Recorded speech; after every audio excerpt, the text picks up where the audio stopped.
Ta, Sin, Mim. These are the verses of the Manifest book. We narrate to you the story of Musa and Pharaoh for the people who believe. The famine in the land of Canaan became unbearable for the family of Yaqub.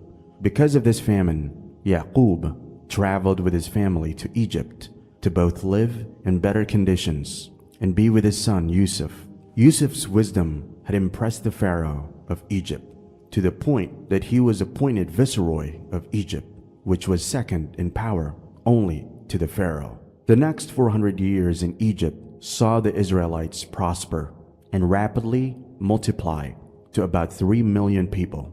They held important positions and played an important role in the political, cultural, and economic life of the country. It is not surprising that they stirred the jealousy of the native Egyptians who felt outshone by the foreigners. The Pharaoh became nervous that the Israelites would increase further in number and end up seizing power. In time, the Copts of Egypt felt they had enough. Led by their Pharaoh, they started tormenting and mistreating the Israelites. For the oppressed minority, life in Egypt quickly became unbearable. They had now entirely lost their social and political rights. They wished to return to Yaqub alayhi salam's homeland, Canaan. Nevertheless, the Pharaoh would not let them go.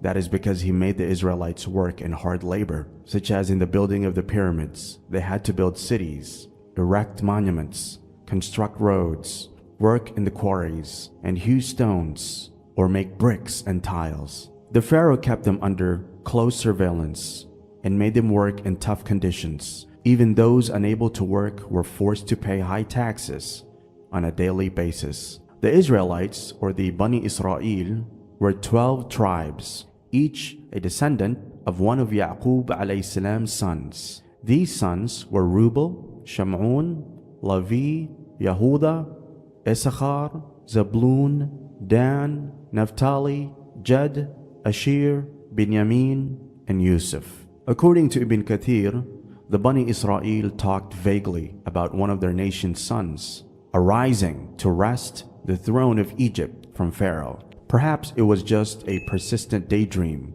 from an oppressed people, or even an ancient prophecy, but the story of Musa begins here. Allah says, "The Pharaoh certainly boasted in the land and divided its people into factions, oppressing a group among them. He was truly a corrupter." Pharaoh, the ruler of Egypt, was one of the mightiest rulers in history, and his civilization was so technologically advanced that we are still unable to understand or even replicate much of it today. However, he was also the most tyrannical and oppressive leader in history. Power made him exceedingly arrogant, and he expressed himself to be the Lord of creation. Together with his ministers, Qarun and Haman ruled the land with an iron fist. Pharaoh and his trusted ministers directed matters as if lives of the population were of little or no consequence. He used the strategy of divide and conquer. He set up class distinctions, divided the people into groups and tribes, and set them against one another. The Bani Israel were put at the lowest level of Egyptian society. They were the slaves and servants. Musa alayhi salam's family was from amongst the children of Israel. The reason which led Pharaoh to behave brutally with them was that the Bani Israel used to believe that there would be a child from the progeny of Ibrahim alayhi salam, at whose hands will be the destruction of the Pharaoh. This was due to, and Allah knows best, the incident that occurred with Sarah, the wife of Ibrahim, when the king of Egypt, the Pharaoh of the time, tried to take advantage of her. However, Allah saved her and also gave her glad tidings concerning this child and what he will do. Thus, this glad tiding was famous among the Israelites. The people of Egypt used to talk about it, so much so that some of the ministers informed Pharaoh, and so Pharaoh knew about this. The people of Egypt were influenced by dreams and the interpretation of dreams. Dreams featured prominently in the story of Prophet Yusuf, and once again in the story of Musa. The fate of Bani Israel is affected by a dream. One night, the Pharaoh saw a dream where a fire came from the direction of Jerusalem, and it burnt all the Coptic people and their dwellings, but did not harm the Israelites. When he woke up, he gathered all the priests, soothsayers, and sorcerers, and asked them the interpretation of this dream. They said, "A boy from these people will be born, at whose hands will be the destruction of the Egyptian people." True to character, Pharaoh reacts arrogantly and gives the order that all male children born to Bani Israel be slain. His ministers, however, perceive that this would lead to the complete annihilation of Bani Israel and economic ruin for Egypt. No woman delivered a baby boy without the wide network of the Pharaoh's army knowing about it. If any woman gives birth to a male child, he is immediately put to death. The routine slaying of the male population proved to be unsustainable, and before long, it adversely impacted the economic and social structure of Egypt. There was a shortage of manpower, and the rest of the Egyptian society refused to perform the lowly tasks which were customarily assigned to the men of Bani Israel. Hence, at the advice of his ministers, Pharaoh ordered what he thought was a feasible solution, that the newborn males of Bani Israel were only to be put to death on alternate years to facilitate a controlled increase in the population of the male workforce. During one of the years of pardon in which boys were permitted to live, Harun, the older brother of Musa, was born. However, Musa was born on the year that the male infants were to be slain. Therefore, according to all the law of the land, Musa should have been slain. However, Musa's life demonstrates the journey of faith in Allah and the power of predestination above all human planning. Allah says, "And we wish to do a favor to those who were weak and oppressed in the land, and to make them rulers, and to make them the inheritors, and to establish them in the land. And we let Pharaoh and Haman and their hosts receive from them that which they feared." The scene is set, and Musa is born. It is said that the signs of pregnancy did not even show on Musa's mother. Hence, with all the soldiers on the lookout for pregnant women, she went completely unnoticed. The birth was discreet, but when he was born, she knew that if he was discovered, death was unavoidable. The situation was precarious. The smallest sound of the crying infant would bring the soldiers upon them. His parents' heart must have constricted with joy and fear simultaneously. What were they to do now? How would they conceal a newborn baby? How was a mother, still tender from the strain of childbirth and already under months of severe emotional pressure of the concealed pregnancy, to endure the horror? Musa's mother was a righteous woman, pious and God-fearing. Therefore, it was inspired to the mother of Musa to take a piece of wood and make it like a chest and tie it with a rope.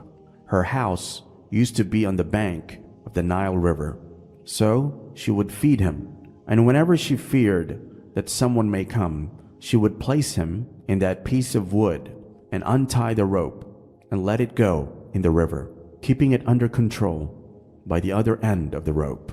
Then, when the person went away, she would pull it back to her. Allah says, "And we inspired to the mother of Musa, suckle him, but when you fear for him, cast him into the river, and do not fear and do not grieve. Indeed, we will return him to you, and we will make him one of the messengers." Now try to visualize yourself in the mother's shoes. She feared for his life, and the improbable solution to hurl him into the river would have run against any maternal instincts. What were the odds of his survival in its swirling waters? How can a river, which only flows in one direction, bring him back to her? Not a gentle stream, but the Nile River, a huge, powerful river with a strong current. How could she not feel ripped apart by the hopelessness of the situation? Musa's mother put her trust in Allah. "Do not fear and do not grieve, for we will bring him back to you." She made a waterproof basket, placed her tiny son inside, and cast him into the river. Ibn Kathir narrates that as the basket touched the water, the raging current became calm and gentle, sweeping the basket silently downstream. Moses' sister was instructed by her mother to slip silently through the reeds and follow the basket on its journey. By Allah's command, the currents navigated the baby to safety and lodged the basket and its precious content by the river bank. Again, Allah's plan was in motion, and the basket was dispatched to the most unlikely place by the palace of the Pharaoh. Musa was cast into the river to escape certain death, and now his resting place is in the palace of the Pharaoh. This was surely too much for a mother to bear. However, events about to unfold will demonstrate that the promise of Allah is always true. Allah says, "And whosoever fears Allah and keeps his duty to him, he will make a way for him to get out from every difficulty, and he will provide him from sources he never could imagine. And whosoever puts his trust in Allah, then he will suffice him. Verily Allah will accomplish his purpose. Indeed, Allah has set a measure for all things." The basket was discovered by the slave close to the river bank, who, having no authority to open the basket, presented it to their queen. The queen was Asya bint Muzahim ibn Ubaid ibn al-Rayyan ibn al-Walid. Al-Rayyan was the pharaoh during the time of Yusuf alayhi salam. It is said that she was born from the Israelites, from the same clan as that of Musa. Another opinion says that she was his aunt, and Allah knows best. Asya, in contrast to her arrogant, proud husband, was a righteous, merciful woman. The moment Asya laid eyes on baby Musa, Allah placed in her heart a love of this little boy, a kind of love of goodness that can only originate from Allah. The royal couple were unable to conceive a child, and this tiny baby awakened her maternal instincts. Asya clutched him to her chest and said to Pharaoh, "A comfort to my eye and yours." Pharaoh replied, "He may be a comfort for you, but as for me, no." She said, "He may be of benefit to us, or we might take him as a son. When he grows up, he will help and protect us. Please spare this baby. He is a gift on our doorstep." She eventually convinced the Pharaoh. Allah set Musa up as a royal son of Egypt. He provided him with the strongest human support in the land. Asya and Pharaoh now had a son, who was now protected by the very person who had sought to slay him. Asya summoned wet nurses to the palace, but Musa refused to suckle. This was a cause of great distress. They tried all they could to somehow feed him, but he did not accept. Allah said, "And we had ordained that he would refuse to suck any foster mother. So they sent him with midwives and other women to the market in order to see if they can find someone to feed him." So while they were waiting there, amidst the onlookers, Musa's sister saw him. She did not give away that she was his sister. Rather, she said, "Should I show you a family who will look after him for you and be sincere?" When she said this, they asked her, "How do you know that they will be sincere to him?" She replied, "They want to please the Pharaoh and benefit him." Meanwhile, the heart of Musa's mother was void.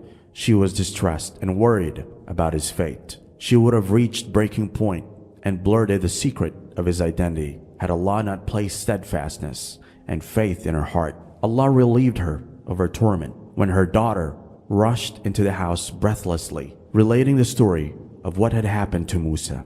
And Allah says, "So we returned him to his mother, that she might be content and not grieve, and that she would know that the promise of Allah is true, but most people do not know." And once reunited with his birth mother, Musa immediately started suckling, much to everyone's relief. According to Ibn Kathir, the household, including Pharaoh himself, was astonished. Pharaoh asked the woman who she was, and she replied, "I am a woman of sweet milk and sweet smell, and no child refuses me." Pharaoh accepted this answer. Asya was elated, not knowing the true identity of Musa's mother. She offered for her to live in her palace in order to continue suckling the child. But Musa's mother declined, explaining that she had a husband, children, and other obligations at home to attend to. So, a deal was struck where they mutually agreed for Musa to be dropped off at her home every day to suckle, and moreover, that she was to be given a grant to cover all her expenses. Again, what a strange turn of events, that the Pharaoh who had set out to slay him ended up paying for his upkeep and that of his family. And thus Musa was returned to the arms of his mother and raised in the palace as a prince of Egypt. In adopting Musa, the Pharaoh and his wife must have thought that by raising him as their own, he would be loyal to them. However, two factors play a major role in a person's upbringing: inherited traits, warasa, and education. Man comes under the influence of one or the other, or sometimes both. This was what the Quran subtly points to, where it says the Pharaoh and his wife had no idea how things would turn out.